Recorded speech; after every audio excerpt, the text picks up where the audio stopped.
Sabi ni Mother Pio, ang krus ay hindi tudurog sa iyo.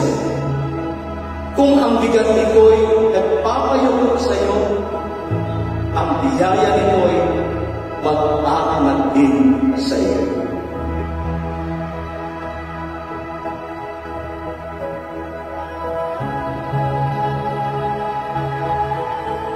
Imagine ang damdamin ng isang ina.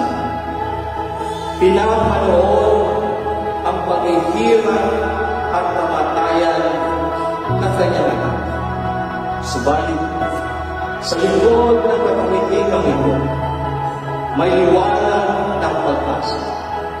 Isang pag-asang taglay ng mga banal tulad ni Padre Pio.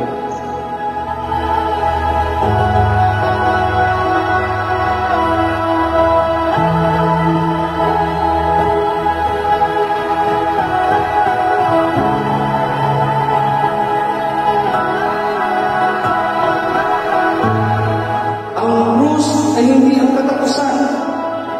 Sa krus, isinilang ang ating kaligtasan.